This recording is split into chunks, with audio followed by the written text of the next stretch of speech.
Today we are excited to introduce Jacob Thomson as our first athlete for our Runners of Louisville segment. This interview was recorded a few months ago, so some of the information isn't quite as current. Jacob is no longer running for the Boston Athletic Association, but he is still pursuing his professional running career while growing his coaching business. Jacob is a Louisville native and has spent many years running the streets of Louisville, Lexington, and beyond. JT ran cross country and track for Holy Cross High School. During his time there, he won 12 state titles, Kentucky Track and Field, and Cross Country Gatorade Athlete of the Year, and more. His running took him all over the U.S. as well as to Scotland. Upon graduating high school, he ran collegiately for NC State before he transferred to the University of Kentucky. His collegiate accolades include being a 3-time All-American and 3-time SEC champion and more. JT is an accomplished runner who is continuing to pursue his athletic dreams. Not only is JT training and competing, he is also the founder and coach for Thomson Training. Now we'll get right into our interview with Jacob. What you were like as a kid, when did you start running, and if you played any other sports? Yeah, so I actually started running pretty early.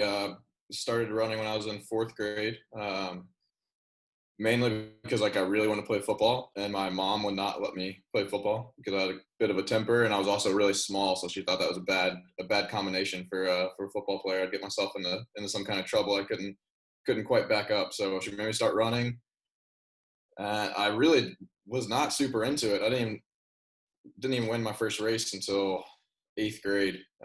So it took me years before I finally kind of found my place in running. It was kind of something I just had to do. Tried to quit several times, and then eventually, by the time I got to 8th grade freshman year, things started to click, and I kind of fell in love with it. But yeah, growing up, I played about every sport. Baseball and basketball were definitely my favorite too. I played those pretty much my whole childhood. I'm sure that had a lot to do with just I was always a super active kid, so even when I wasn't at cross country practice, I was always kind of developing some skill that was going to pay off. I'm sure it's paying off down the road. Right. It's always good, being a multi-sport athlete too, instead of honing into one thing early on. Yeah, I think that was honestly it's probably a big thing. I've never been, knock on wood, I've never had a really significant injury.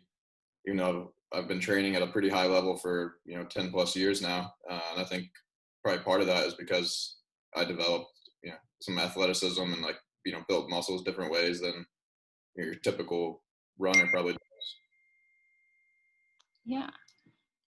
When did you decide you were really good at running and wanted to start fully pursuing that dream? Probably my freshman year of high school. So I played baseball. I wanted to play basketball my freshman year, and then my high school coach talked me out of it. He's like, you break your ankle, roll your ankle or something, it's going to be at the end of your indoor track season. So he convinced me to give up basketball. And then that track season, I ran 4:20 in the mile as a freshman while I was still going to baseball practice every day. So after playing JV baseball for a year, I decided it was best to kind of focus on running because I was pretty clear that's what I was going to do, especially in college and hopefully beyond. And that's what I'm doing now, so it worked out. Yeah, that's awesome. So we're going to go to question 5. The Dream Mile is one of the highlights of track in Kentucky, where the top 25 runners from Kentucky battle it out to see who is the fastest in the mile. What was that race like for you? Yes, yeah, so that's actually a really cool event, and there wasn't nothing like it in Kentucky, and they started it actually my freshman year. So I was in the first ever Dream Mile as a freshman, and I was the only freshman. And then I believe I'm still the only person who's run it all 4 years of high school. So it was really cool to because you see one or two of these top guys around the state every so often, but it's very rare that you see them all on the same track at the same time doing the same event on the same day. And it's also Derby weekend, it's run on the Oaks night, so that's really cool. Everybody's in town, pumped up. It's always a good weather. St. X has a great facility, so it's even more special. They're on the big speakers, and there's people all over the place. And it was it's not like there was 15 other events either. It's just the miles, a boys mile and a girls mile. So there's a lot of hype just to get into it, and then when you're competing to be the best, it's kind of like the cross country state meet, but there's no class divisions, right? It's just who's the best miler in the whole state. So that was definitely like a really cool event. And I'm glad Kentucky, I think it's definitely raised the bar for competition in Kentucky, having events like that. And my Coran's putting on at Eastern Relays, like events like that really make everybody want to be in those races. And, this raises the bar and raises the bar. And, now there's probably eighth graders and freshmen in high school who are like, yeah, that's my goal. Like I want to be able to run 4:25 so I can try and qualify for this one race. But to be able to do it all 4 years was really cool. I had a lot of like kind of interesting races there. My junior year was probably like the most exciting one.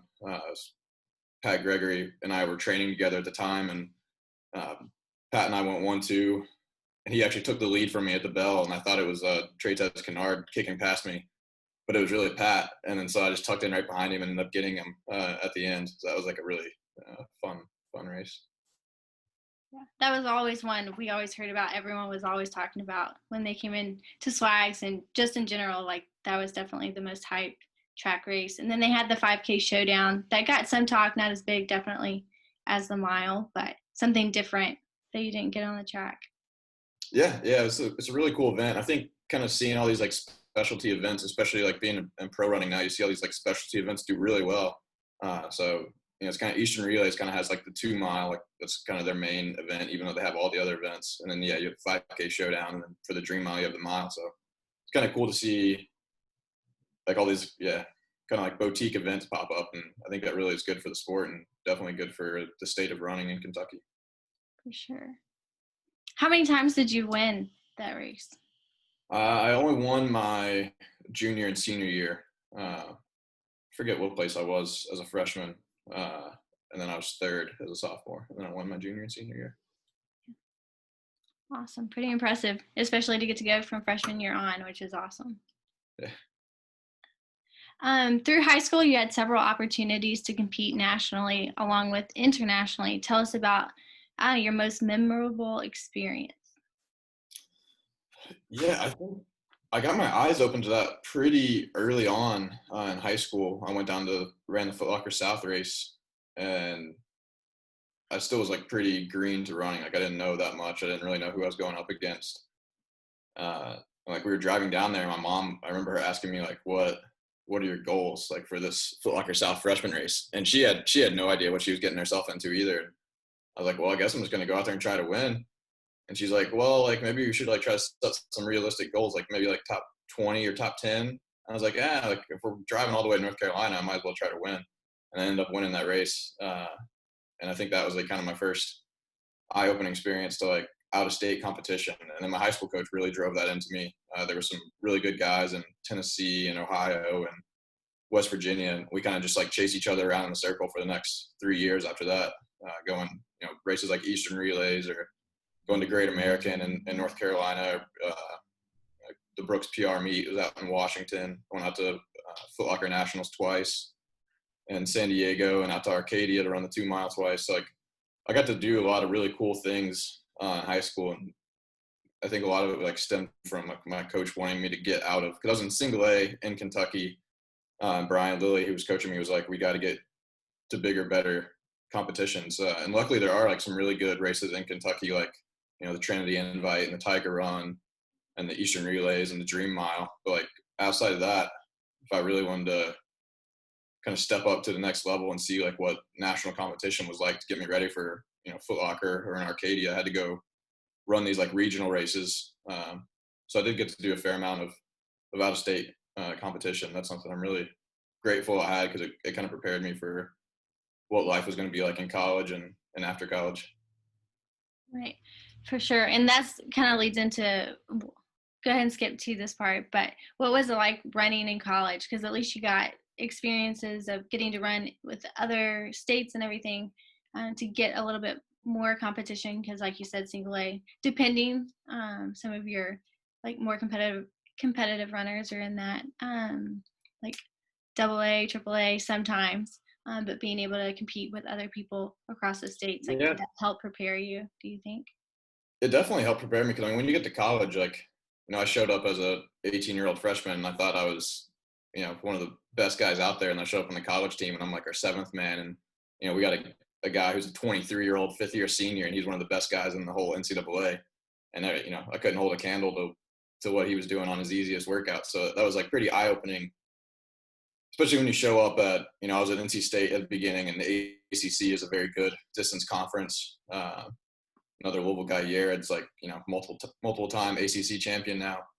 And then I transferred to Kentucky. I was competing in the SEC, which is probably the most competitive conference in the whole country. And it's cutthroat, like it's like top-notch stuff, like all around there. So like, I think definitely being in those like competitive big races in high school helped prepare me to be ready for those conference races in college. Awesome. What was your most like memorable like high school state title? High school state title. No, it was a while ago. Probably two. One that was like really special to me was my sophomore year in cross country. Actually, I didn't even win. I got second this year, but my teammate Dominic Peroni won. We went 1-2, and that year, I was definitely the favorite halfway through the season, and I ended up getting pneumonia, and I missed like 4 weeks, and I started running like the week of regionals, and I got third place at the regional meet, and then I came back the next week of the state, and I somehow gutted out a second place finish, and it was really cool because like Dom was like the guy who took me under his wing. So to see him like end his career, because he was a senior that year, end his career winning a state title, and then for me to like be able to rally back from having pneumonia and us two going 1-2 was like a really special moment for me. I didn't even win the race. But then as far as I guess on the track side, it would probably be my senior year when I broke the mile state record, pretty much solo. That's awesome. I remember the race with you and Dom for that cross country meet. My dad was screaming the whole time, but yeah. We were just super excited for both of you all. And we had trained with Dom since we were all in middle school. I think he was a freshman in high school when we all kind of trained with swag a little bit, but it was pretty cool to see you all go 1-2. Yeah. And that was like kind of like, I was good as a freshman, but that year was like, I learned so much, and we actually had a pretty good team for the first time in a long time at Holy Cross. So we went 1-2, 14. Our third guy was 14th, and then unfortunately our fourth and fifth guy were quite a bit ways back. We thought we might have a chance to win it. We ended up getting fourth place. But just to see like the whole team, like that whole year was a lot of fun. One of the most fun, like definitely probably the most fun like team aspect year I had all of high school. That's awesome. Now kind of gearing towards getting ready for college, how was the recruiting process for you? Like if we have listeners in high school, we have a lot of people that of course come to the store that are high school athletes aspiring to be collegiate athletes. And what are like some key things you were looking for when deciding on what school you were going to go with? Yeah. I mean, I would say as far as like advice for high schoolers right now, like your junior year, you kind of have to start like really deciding what you want as far as like what you want to go to study at school, or like what type of school, what region of the country you want to be in. Because I think there are schools out there for pretty much everybody at most levels. But if you like find the niche that you want to go to, and then once you find that, like you just see what they need, like what they want. And then your junior year track season is like really important. That's like where you're, if you're going to earn any scholarship money, it's probably going to come from your junior track times, and then however well you run your senior cross country year, because a lot of guys are signed before they get to their senior track season, unfortunately. So that's basically how the recruiting process went for me. Like in my junior year, I started reaching out to schools, and I was running pretty quick at the time, so a lot of schools were contacting me. And then senior year, I took some visits, and I had a bunch of coaches come and do house visits. One of the like kind of funniest ones, I had Andy Powell, who was the coach at Oregon at the time, was in town, and because the nationals were at Tom Sawyer my senior year, so like all the coaches were coming in town for pre-nats and nationals. So like I had all these meetings set up with them. Andy Powell came out to Iroquois High School and watched me and Pat Gregory run a workout, and like came over for dinner afterwards. So that was like a pretty cool recruiting story to see, like the Oregon head coach is like coming down to Iroquois track to watch me run a workout.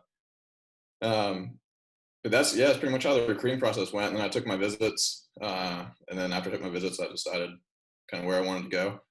I went to NC State for 2 years. It didn't work out like I thought it was going to, and then came back to Kentucky, and it went perfectly. And I'm really glad that's how it played out. Awesome. Kind of gearing towards another accolade, but you broke 4 minutes for the mile in 2018 to make you the fourth Kentuckian to break the barrier, preceded by Bobby Curtis, Matt Hillenbrand, and Ben Young. Let's go back to this moment. What do you remember from this race, and how did you feel after you accomplished this goal? Yeah, so I ran 4:06 in high school, so obviously like breaking 4 minutes, I thought I was going to do it like as soon as I got to college, and then it just didn't happen. I stayed like right at 4:06 for like 3 years, but I wasn't really running many miles because I was mainly at that point in my career doing 5K and 10K. So what happened was like my 5th year at Kentucky, I was like, I really want to go after this 4-minute mile, and we had a home meet at the University of Kentucky, and I went for it, and I ran 4:01, and Ben Young, who you just said, ran 4:02 right behind me. We were training together. And then the week after that, I went to chase a national time for the 3K. Again, I didn't get to run another mile. He got another shot at it, and he broke 4, even though he'd finished like a half second behind me the week before. So he broke 4, and then that was like his big thing to kind of hold that over my head because we were teammates and training partners. So I knew I had to give it another shot. Excuse me. I had to give it another shot, and then that summer. Yeah, that was like a really busy summer for me. Like I ran NCAAs, graduated, signed my contract, and I was over racing on the European circuit. And I was going to stay over in Europe for an extra week. And people were like, no, you should go back and run this mile. And it was in Raleigh. It was like right next to NC State's campus, actually. So I flew back from Europe about 6 days before the race. And I ran this mile, Sir Walter Miler, and I ran 3:57, and I was 13th out of 14th in the race. All 14 guys in the race broke 4, so it was like totally crazy experience. But I was glad that I didn't just squeak under 3:59. I got it by a solid 3 seconds. So it was a crazy race. They like let everybody. It's kind of similar to the Dream Mile. It's like that's all it is a mile, men's mile, women's mile. And they let all the fans down on the track. So you're basically running through a tunnel the whole way around the track. I didn't see a split or hear a split. I have no idea like what I was coming through in, but I said 3:57 when I got done. So that was good enough for me. Right. That's cool. That's cool how they let everyone down around. Like oh yeah. It's like you're running through a tunnel of buzz the whole time. Yeah. Kind of like a road race now. Like it's kind of cool. Yeah. So now you are running professionally for the Boston Athletic Association. What has that been like for you? It's been good. It's definitely different. 'Cause like in high school and even in college, like you have all these support system. You have your athletic trainer. You have your professors, your coaches. You have 20-something teammates. Professional running is you have to be very intrinsically motivated because there's not really anybody there. I have a teammate or teammates and a coach, but it's definitely not that. It's definitely the burden falls on you to make sure you get everything done and you do things right. And nobody's going to be there to hold your hand and kind of walk you through it. So you have to be very intrinsically motivated to get out and get your run in, and get your double in, and get your lift in. So it can be tough. It can be tough at times just because you're so used to having that team and the support kind of around you. You don't really have that so much in the pros. But it's been fun. I've got to travel a lot, do a lot of really cool training camps, train really hard with a bunch of really talented guys. So I loved it, and I'm hoping to keep doing it for a few more years. It's working out pretty well so far. That's awesome. You mentioned strength training. How do you think that plays like a role for you in your training? I think it definitely. I started lifting, and if anything, I think it's helped keep me healthy. Like I said, like the biggest thing in training is staying consistent, and the biggest roadblock to consistency is being injured. And I've been able to run 100 miles a week now since I was a sophomore, junior in college, and I've had no injuries, knock on wood. So I think the strength training and all the supplemental work is really paid off. I'm not crazy strong, jacked, ripped, but I'm I'm very healthy. I eat fairly well, and I take care of my body. I think that's kind of the big thing that strength training plays a role in keeping you healthy. It definitely helps in other aspects of just your running as far as form and everything else, which at the end of the day, your form and your efficiency and all that rolls right into keeping you healthy. For sure. How many miles have you ran like in your career? Do you know like an estimation? How many miles? Like total. Yeah. Or like I have my running logs going back to my freshman year of high school, but I'd have to go back and tally up the total. I'm not sure. do you have Fair a amount. rough estimate or no? No, I don't even think I could give a fair estimate. Okay. I probably, yeah, I'm So not like sure. always talks about like how many miles he ran or like, roughly around. So I was just curious. Can you I roughly? have track of like each year, but I'll have to go back and add the whole total up and see what it is at some point. Yeah. It'd just be kind of cool just to see how many miles you've done, but you can compare it to what distance, like where you've ran to or whatever. Yeah, it Um, would be cool. yeah. And then now with you're doing professional running, but you're also coaching. So we want to hear a little bit from you about the coaching aspect. You founded the Thomson Training, and it looks to be going well. Yeah. Yeah, definitely. I just had, well, I can't really take credit for it because this guy just started training with me, a kid from Indiana, but he just had her first college commitment today, which was really cool.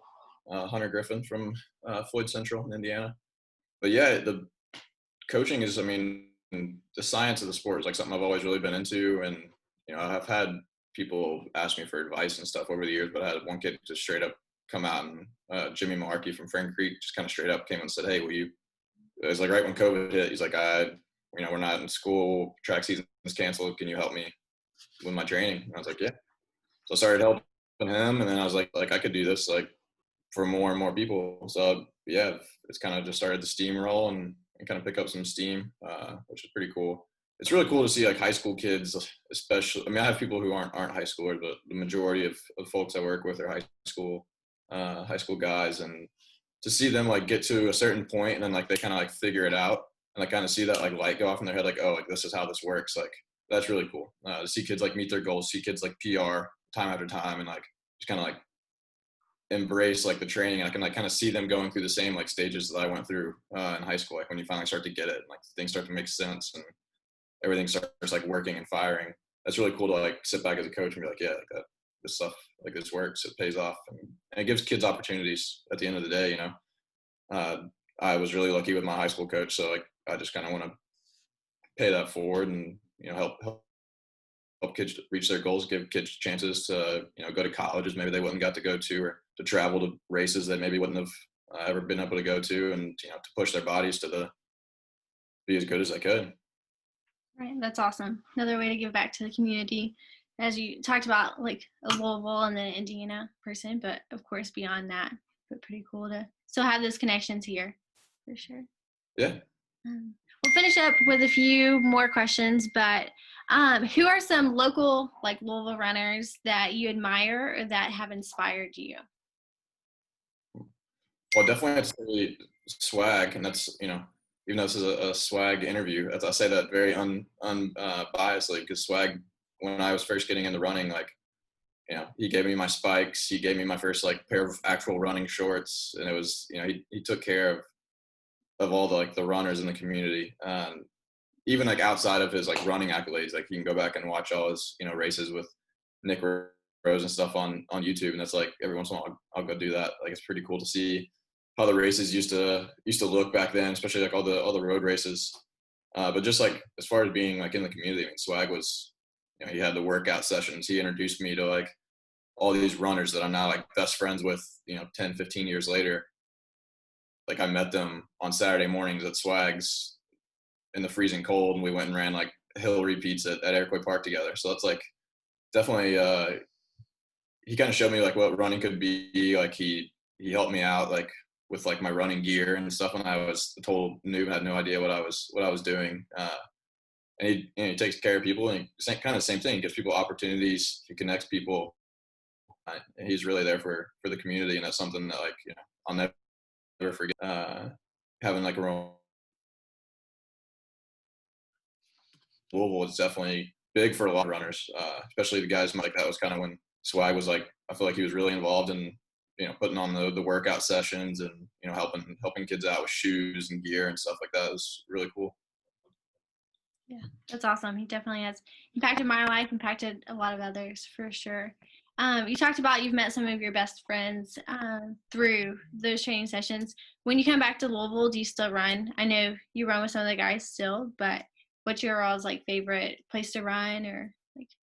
Definitely. I definitely have like 3 loops that I probably do almost every time I come back. I have like an 8-mile loop that goes through like Holy Cross and PRP that I did like with Dom all the time in high school. And I live right there, so I can like, connect it from my house. Uh, I'm a big fan of the HT, the hard 10 loop at Iroquois, where you go up to the top and you like loop around, come back down. Uh, that's a really good one that I pretty much always do when I come back. And then the Holtzke loop out at Seneca Park is kind of a fan favorite. I think it's picked up more and more popularity as of late too. They see all the high schoolers and stuff on Strava running it all the time now, but that's one of my favorite loops too. Yeah, everyone's going for those segments. Yeah, they are. Strava's definitely made people's easy runs more competitive. So Yes, I was running at Seneca not too long ago, and one of our teammates was like, "All right, I know there's a segment right here," and it was like the end of the 10 miles, and she just started like booking it. All right. Yeah. Um, let's see. So tell us a personal running related story that you will carry with you the rest of your life. I'll probably say I'll go back to my junior year, the Dream Mile. I used to just really hate the St. X guys. Like me and Thomas were kind of buddies, but we were definitely rivals out on the track. Like Connor Sheriak and Max Mudd and Chris Striegel and Sam Lewis all went to be D1 runners as well. They were all at St. X, and it was kind of like them versus me and Pat. And then my junior year, after Pat and I won 2 in that race, we had made like some type of bet with the St. X guys where they had to like buy us dinner if we beat them in the race. And it was friendly, but I still definitely did not really like those guys at all. And then what ended up happening was Connor Sheriak invited us over to his parents' derby party the next day. So me and Pat rolled up to their derby party the next day, and we still have a group chat that's been active since that day. And it's active every single day. And those are the guys like I hang out with when I come back in town. And we're kind of all spread out from, Boston, New York to Atlanta, Kentucky, Mississippi. Like we're all North Carolina. We're all over the place. But because of that one day, like we're still best friends, and that's like a really cool thing about the running community in general. That's awesome. Yeah, definitely. The running community is something like nothing other. Like it's pretty cool. Yeah, I mean, we were pretty big. Like I really, my freshman and sophomore year, I really hated all those guys. And now, like as a 25-year-old, they're my best friends. So it's pretty funny how that, over time the tables can turn, and your rivals, you still have a great respect for the work that people put in and what they can accomplish, and sometime off the track you can be best friends one day maybe. Right. All right, we'll finish up one last question. I know we did like some local runners or a local runner that inspired you, but who has been your greatest influence on your running career and why? I would go with Brian Lilly, who coached me in high school, kind of like what we talked about earlier a little bit. I mean, he really pushed me to get outside of single A Kentucky. Like if you look at big picture, if I was focused on just trying to win my region and be the best guy in single A, like I probably wouldn't have ever gotten very, very far in the grand scheme of things. So like, him pushing me out to, we got to compete against the St. X guys. And it was like, we got to compete against this kid from Ohio and this kid from West Virginia. And it's like, we need to fly out to California and race the fastest kids from California. That kind of mindset to like never just be complacent with like the pool you're in has really kind of rubbed off on how I've done things for the rest of my career. And still going on. So, well, thank you so much. Yeah, for coming on tonight and doing this with us as we're doing this Runners of Louisville segment with Swags. All right. Yeah. Thanks for having me. I appreciate it. It's been a good time. All right. Have a good night. All right. You too. We hope you enjoyed our first interview in our Runners of Louisville segment. Just a reminder, new episodes will be released the second Thursday of each month. Thank you for watching.